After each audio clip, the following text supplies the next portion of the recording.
अभिनंदन स्वागत। चलो अब मौसम भी आनंद आ रहा है देख करके।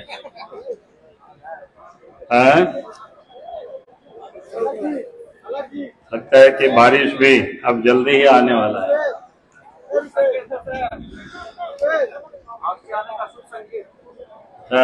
चलो आज के कार्यक्रम की अध्यक्षता कर रहे जिला के अध्यक्ष श्री अशोक शर्मा जी और मंच पर उपस्थित आपके इस क्षेत्र से लोकप्रिय सांसद भारतीय जनता पार्टी झारखंड प्रदेश के उपाध्यक्ष श्री सुनील सिंह जी, सिमरिया से विधायक श्री किशन दास जी और मंच पर उपस्थित पार्टी के प्रदेश के महामंत्री श्री बाल मुकुंद सहाय जी और पूर्व के विधायक श्री जय प्रकाश सिंह गुप्ता जी, पूर्व जिला अध्यक्ष युगल किशोर जी, नरेश जी, पूर्व के विधायक जनार्दन पासवान जी, सह मीडिया प्रभारी युगेंद्र जी, प्रभारी विपिन सिंह जी, प्रभात भूया जी और मंच पर उपस्थित पार्टी के तमाम नेतागण और इस कार्यक्रम में उपस्थित बहनों और भाइयों के साथियों, आप सब काफी देर से यहाँ उपस्थित हैं। थोड़ी देर पहले तो लग रहा था कि काफी गर्मी, लेकिन अब लग रहा है कि मौसम बदल रहा है। हम सब भी इस यात्रा में निकले हैं कि झारखंड की मौसम को बदलना है। अभी झारखंड के बारे में बहुत कुछ बताया गया, आप सब लोग भी इसको अनुभव करते हैं। पहले तो मैं उन बातों पर अपनी बात को थोड़ी रख लेता हूं, क्योंकि आने के पहले जब चतरा जिला आ रहे थे तो कल ही शाम में लोगों ने बताया फायरिंग रेंज को लेकर के, और अभी आपके सांसद जी ने भी यहाँ चर्चा की उसके बारे में। तो मैं आपको एक आश्वस्त करना चाहता हूं, भाई देश के प्रधानमंत्री नरेंद्र मोदी जी के रहते आप बिल्कुल निश्चिंत रहिए, एक भी किसी भी व्यक्ति को कहीं कोई उजाड़ने नहीं दिया जाएगा। जो देश के प्रधानमंत्री लोगों को बसाता है, लोगों को घर देता है, आवास देता है गरीबों को, जिसके पास झोपड़ी नहीं है, आप फिर कैसे सोच सकते हो देश के प्रधानमंत्री नरेंद्र मोदी जी हमें उजाड़ेंगे? इसलिए मैं आप सबको अपनी ओर से, पार्टी की ओर से आपको मैं आश्वस्त करता हूं, किसी को कोई यहां से नहीं उजाड़ा जाएगा।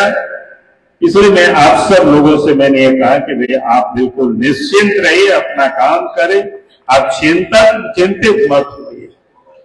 क्योंकि इस देश में जो अपोजिशन के लोग हैं, इस प्रकार के वो लोग राजनीति करते हैं, कानून कुछ और पास होता है, हंगामा कुछ और लोग करते रहते हैं। पिछले दिनों आप सब लोगों ने दिल्ली में देखा सीएए को लेकर के, कानून कुछ बना, दुष्प्रचार कुछ और लोग करते हैं। किसानों के कानून को लेकर के भी उसी प्रकार से देश भर में लोग करते रहा। तो कहने का अर्थ है कि आज जो इस देश में जो अपोजिशन है, झारखंड में भी वो सारे लोग यहाँ विद्यमान होते हैं। तो उन लोगों के पास अब कुछ मुद्दा रह नहीं गया है कि मोदी जी के विरोध में, तो इसी प्रकार के बिना मुद्दा का भी ये लोग मुद्दा को तैयार करते। इसलिए मैंने आप सबको कहा कि आपको बिल्कुल चिंतित होने की जरूरत नहीं है। आप जरा सोच सकते हो कि आपके इस विधानसभा क्षेत्र में, मैं पूरा जिला की बात नहीं कर रहा, एक चतरा विधानसभा क्षेत्र में दोनों का अगर विधानसभा को जोड़े या पूरा जिला को उसमें जोड़े तो 80,000 से अधिक गरीबों को प्रधानमंत्री आवास देश के प्रधानमंत्री नरेंद्र मोदी जी की ओर से बन रहा है या बना है।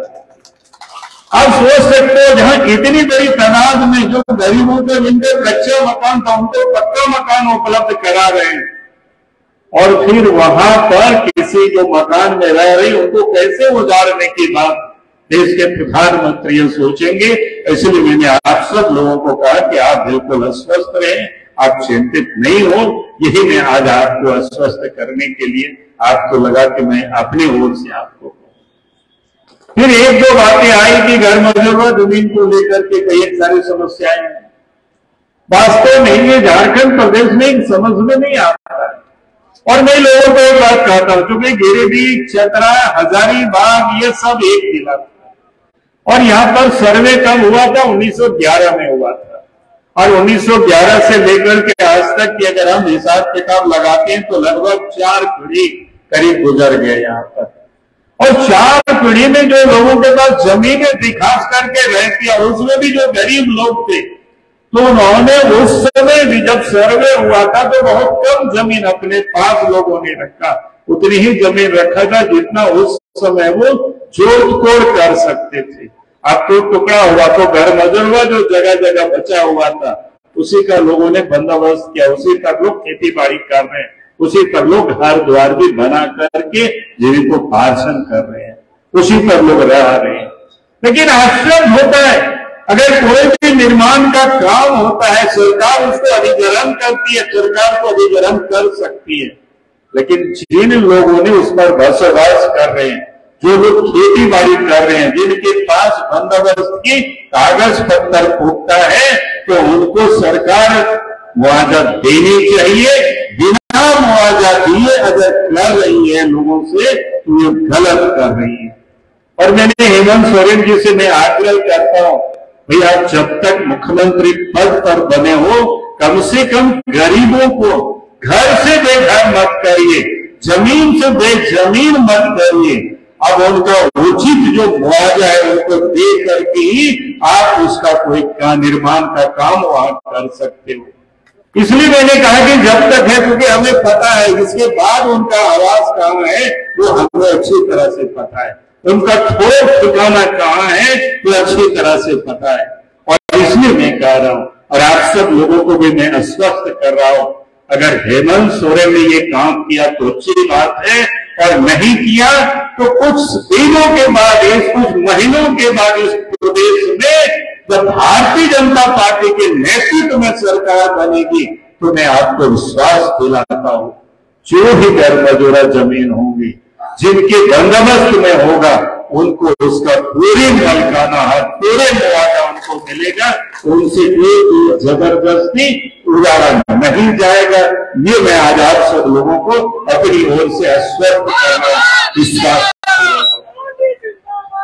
और अभी आपको बता रहे थे कि इस राज्य में मैं लोगों से एक बात कह रहा हूं कि भैया संकल्प यात्रा है, संकल्प हमें क्या लेना? संकल्प यही है कि भाई इस राज्य को अपराध मुक्त प्रदेश बनाना। आज इस प्रदेश में अपराध किस प्रकार से बढ़ा है वो हम और आप अच्छी तरह से जानते हैं। आए दिन चोरी, डकैती, हत्या, अपहरण हो रहा है, बहु बेटियां भी सुरक्षित नहीं है, दंगा फसाद भी हो रहा है। सरकारी रिपोर्ट ये कहता है कि ये सब आंकड़े प्रतिदिन 5 की संख्या में हत्या भी हो रही है, चोरी भी हो रही है, डकैती भी हो रही है, बहु बेटियों के साथ दुष्कर्म भी हो रहा है, और दंगे तो सब प्रतिदिन 6 की संख्या में यह दर्ज है। आप सोच सकते हो झारखंड में क्या हो रहा है? आखिर ऐसी स्थिति क्यों है? जब बीजेपी की सरकार रहती है तो अपराधी दुबक जाते हैं, अपराधी भक्त खड़े होते हैं, पुलिस वही होती है। लेकिन जब जेएमएम की सरकार बनती है, कांग्रेस की सरकार बनती है, तो झारखंड में सब परिस्थितियां बदल जाती है। उसका एक ही कारण है कि जिसका काम होता है पुलिस का चोरों को पकड़ना, डकैतों को पकड़ना, अपराधियों को पकड़ना, उनको जेल में डालना, उनको सजा दिलाना, लेकिन हेमंत सोरेन ने राज्य की पुलिस को वसूली में लगा रखी। आज इस प्रदेश के अंदर में पुलिस आपको कहां दिखाई पड़ेंगे? सड़क के किनारे वो बालू की ट्रैक्टर को पकड़ने के लिए मिलेंगे, ट्रक को पकड़ने के लिए नहीं मिलेंगे, क्योंकि ट्रक वाले तो हेमंत सोरेन को पैसा देते हैं और उस ट्रक से बालू चला जाता है बिहार, चला जाता है यूपी, कोई पूछने वाला नहीं है वहां। उसके लिए तो सब पास फ्री कैसे पार होता है आप सबको अच्छी तरह से पता है।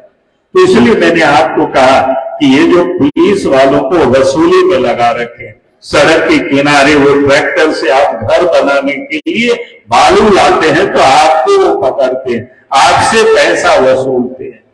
और झारखंड में अपराध इसलिए बढ़ा कि यहां जो पुलिस वसूली में लगी, मैं लोगों को बार बार कहता हूं, अगर इंजीनियर पैसा लेते हैं, सिविल सर्विस के लोग पैसे लेते हैं, तो फिर काम की गुणवत्ता में प्रभाव पड़ता है। यानी बिल्डिंग अच्छी नहीं बनेगी, सड़कें अच्छी नहीं बनेगी, लेकिन जब पुलिस वाले पैसा लेना शुरू करते हैं तो अपराध बढ़ता है, क्योंकि पुलिस को पैसा तो अपराधी ही देते हैं, जो चोरी करते हैं, डकैती करते हैं, मर्डरर होते हैं, उनसे पैसा होता है। और इसीलिए आज इस झारखंड प्रदेश में इस प्रकार से यहाँ अपराध बढ़ा हुआ है। और इसीलिए मैं आप सब लोगों से यही कहने के लिए आया हूं कि हमें आज संकल्प लेना है कि झारखंड प्रदेश को अपराध मुक्त प्रदेश बनाना है। यही निवेदन, यही संकल्प लेने के लिए यही हम सब लोग यहाँ से संकल्प लेकर के जाए, यही मैं आज से अपील करने के लिए आया हूं। दूसरा जो इस प्रदेश में समस्या है वो क्या है? भ्रष्टाचार की। अब इस प्रदेश में आप जाए कहीं भी जाइए सरकारी ऑफिसों में, चाहे वो जाति प्रमाण पत्र बनाना हो, आय प्रमाण पत्र बनाना हो, आवासीय प्रमाण पत्र बनाना हो, मैं छोटी छोटी बात इसलिए करता हूं क्योंकि आम लोगों की जुड़ाव उसी से होता है। यहां तक कि किसी व्यक्ति की मृत्यु भी हो जाए तो आप पहले तो ऑफिस का चक्कर लगाना पड़ेगा और फिर आप पैसे देंगे तब आपकी सर्टिफिकेट बनेगी। और इतना ही नहीं, अगर आपको राशन कार्ड में किसी का नाम छूट गया है और नाम अगर आपको जोड़ना है, जोड़वाना है उसमें, तो उसमें भी पैसा लगता है। लगता है कि नहीं लगता है? बताइए, लगाओ कि नहीं लगाओ? बोल तो नहीं, कितने जगह लगाओ एक नाम जोड़वे में? लेकिन उधर कोई 1000 बोलता है, कोई 2000, कोई 5 बोलता है। कहने का मतलब ये समझ में आ रहा है कि जहां जिसको जितना मन करता है उतना वसूल लेता है लोगों से। आज सोचो भाई, गरीब कहां से पैसा देंगे? अब जब अफसर से हम लोग पता करवाते हैं कि भाई अफसर क्यों पैसा लेते, जिस वीडियो को लाख टका वेतन मिलता है, जिस सीओ को वेतन मिलता है, थानेदार को वेतन मिलता है, डीसी और एसपी को वेतन मिलता है लाख टका, और फिर गरीबों से भी पैसे वसूल रहे हैं, तो लोग बोलता है दे करके आए और महीना में भी देना पड़ता है। जैसे हम लोग और आप लोग महीना में मोबाइल को रिचार्ज करते, कोई 3 महीना में करते, कोई 6 महीना में करते, कोई साल भर में करते, वैसे ही सरकारी अफसर भी अपने मोबाइल को रिचार्ज कराते हैं, पैसा दे के आते हैं, कोई महीना में पहुंचाते हैं, कोई 6 महीना में पहुंचाते हैं। तो ये हालत है इस प्रदेश में। और जिस प्रदेश के मुख्यमंत्री, जिस प्रदेश की सरकार ही अगर भ्रष्टाचारियों को बचाता हो तो फिर भ्रष्टाचार कैसे समाप्त होगा?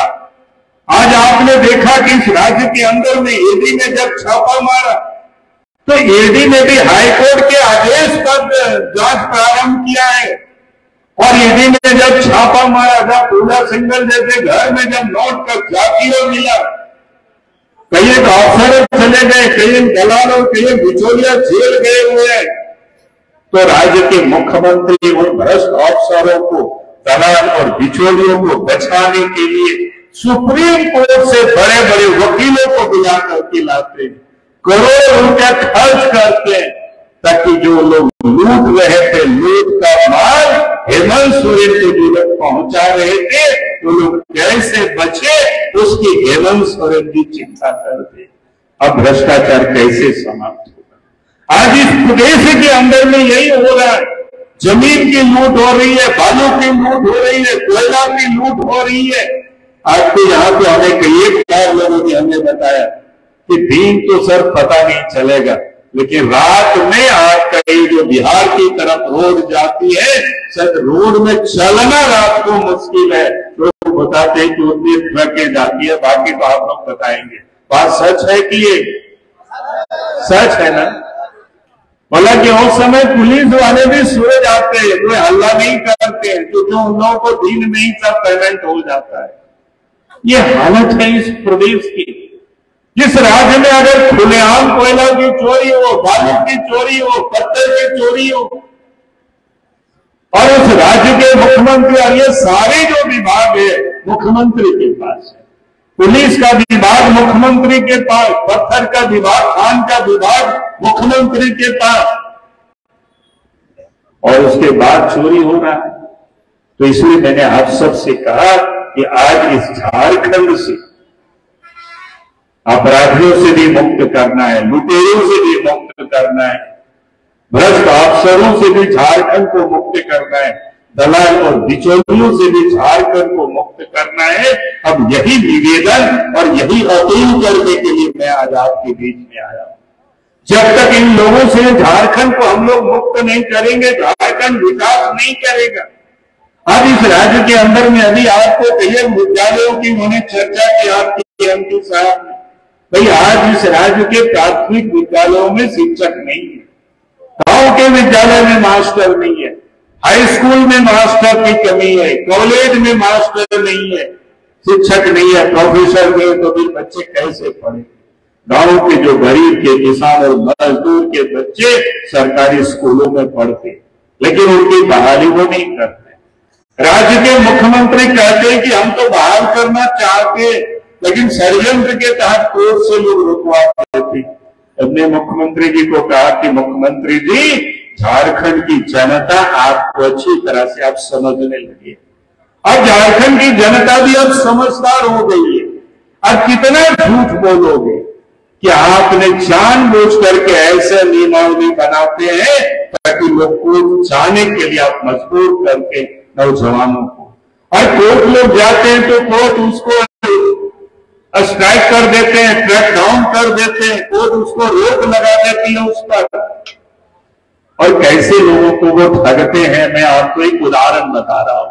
आपको याद होगा जब पंचायत का चुनाव हो रहा तो हम लोगों ने कहा कि भैया 2 साल कोरोना के कारण आपने पंचायत का चुनाव नहीं कराया, तो कम से कम आप पीपल टेस्ट करा करके ओबीसी वर्ग के पिछड़ा वर्ग को अब रिजर्वेशन दे दीजिए, लेकिन उन्होंने कुछ भी नहीं माना।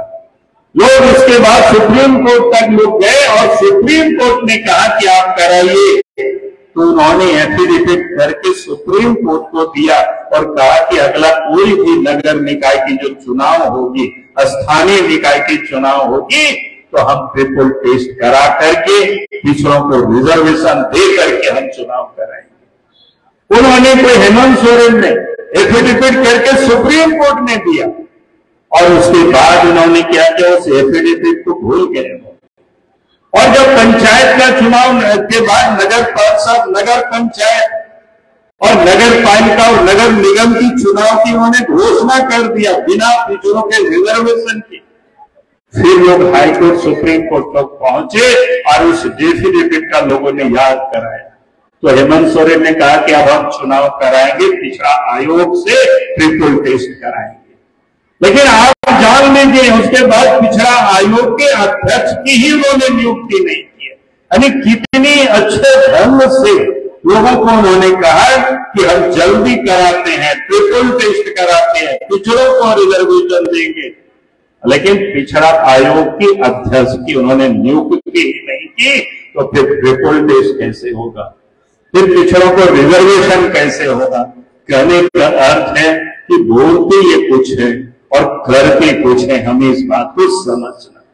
और इसलिए हमने कहा कि आज बहाली में भी वो ऐसे ही करते हैं, क्योंकि इनकी मन नहीं, अगर इनकी इच्छा होती, जब इस प्रदेश के अंदर में हमारी भी सरकार थी, अर्जुन मुंडा भी राज्य के मुख्यमंत्री थे, रघुवर दास जी भी राज्य के मुख्यमंत्री थे, झारखंड के बच्चों की नियुक्ति विभिन्न विभागों में हो गई, लेकिन इन्होंने जानबूझ करके मामला को लटका करके राजनीति कर रहे हैं और गरीबों के बच्चों की कोई शिक्षा नहीं मिले उसकी उन्होंने व्यवस्था कर रखा है पूरी तरह।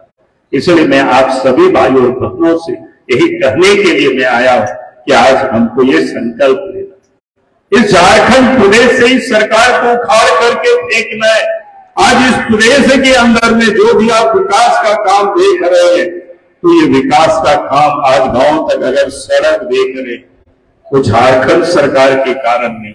जब झारखंड में या देश में जब बीजेपी की सरकार थी, पहले अटल जी के नेतृत्व में सरकार बनी और आज इस देश में नरेंद्र मोदी जी देश के प्रधानमंत्री है, तो प्रधानमंत्री ग्राम सड़क योजना के माध्यम से, मुख्यमंत्री सेतु योजना के माध्यम से नदी नालों में पुल पुलिया बन गया और आपके गांव और घरों तक सड़कें पहुंची। आप याद करिए उन दिनों को, क्या 2000 के पहले इस झारखंड प्रदेश में किसकी सरकार होती थी? जब बिहार एक साथ था, केंद्र में किसकी सरकार थी? लेकिन गांव के लोगों ने सड़कें नहीं देखी थी। हम मेला देखने आते थे, हाट बाजार लोग जाते थे, शादी ब्याह में लोग जाते थे तो पैदल जाना पड़ता था, बैलगाड़ी से लोग जाते थे। लेकिन देश में जैसे ही बीजेपी की सरकार बनी, प्रदेश में जैसे ही बीजेपी की सरकार बनी, गांव तक सड़कें भी पहुंच गई। देश में नरेंद्र मोदी जी के नेतृत्व में सरकार बनी, घरों तक बिजली भी पहुंच गई। तो आज इस देश और प्रदेशों में जब बीजेपी की सरकार होती है तो विकास का काम होता है और विकास की चर्चाएं होती है। लेकिन जब इस देश और प्रदेश में जब कांग्रेस की सरकार होती है, जब झारखंड मुक्ति मोर्चा की सरकार होती है, तो झारखंड में ये लूट की चर्चा होती है। और इसलिए मैं आज आप सब लोगों से यही निवेदन कर रहा हूं। अब याद करिए, देश के प्रधानमंत्री नरेंद्र मोदी जी कोरोना काल में किस प्रकार से गरीबों को बचाने के लिए उन्होंने गरीबों के जनधन खाते में पैसा भेजे और साथ ही गरीब कोई भूखे नहीं मरे तो उनको भी फ्री में अनाज भेज रहे। लेकिन आज किसी ने भाषण दे रहे थे, मैं सुना कि भाई 1.5 किलो ही अनाज मिल रहा है, इससे बढ़िया सर्व की क्या बात हो सकती है। भाई देश के प्रधानमंत्री नरेंद्र मोदी जी प्रत्येक का व्यक्ति महीना में 5 किलो मुफ्त में अनाज भेज रही है। तो वो अनाज इस राज्य सरकार को, हेमंत सरकार को गरीबों के घरों तक पहुंचाना था। लेकिन यहाँ की सरकार तो अनाज को भी बेच डालती है, वो भी गरीबों की वो चिंता नहीं करती है। जबकि यह तो अकाल और सुखाड़ की स्थिति पैदा हो गई। और छोड़ दीजिए वो अनाज को, यहाँ पे विधायक जी हमें कल रात में मिले, उन्होंने हमें बताया यहाँ पे किसानों ने पिछले साल जो धान भी बेचा है, उस धान की कीमत भी किसानों को अभी तक नहीं मिला है। चाहे एक और भारत सरकार, देश के प्रधानमंत्री नरेंद्र मोदी जी साल में किसानों को 6,000 रुपया भेज रहे, खाते में भेज रहे, डायरेक्ट भेज रहे, सीधा भेज रहे। और दूसरी ओर हेमंत सोरेन जी जो किसानों का धान को जो खरीद किया है उसकी भी पैसे नहीं दे रहे। तो इसलिए मैंने आप सब लोगों से यही निवेदन कर रहा हूं, यही मैं अपील कर रहा हूं। अब इस सरकार से हम विकास की उम्मीद नहीं कर सकते। अब इस राज्य से इस सरकार को उखाड़ फेंकना है, ये संकल्प लेकर के हम सबको आप यहां से जाना, यही निवेदन और यही अपील के साथ अपनी बातों को मैं समाप्त करता हूं। और बहुत धन्यवाद। जय हिंद, जय झारखंड, जय। चलो भाई, अच्छा राजधानी जी इधर बैठे बैठे। बहुत बहुत धन्यवाद प्रदेश अध्यक्ष जी, आपने जो है सबको उत्साह दिलाया है।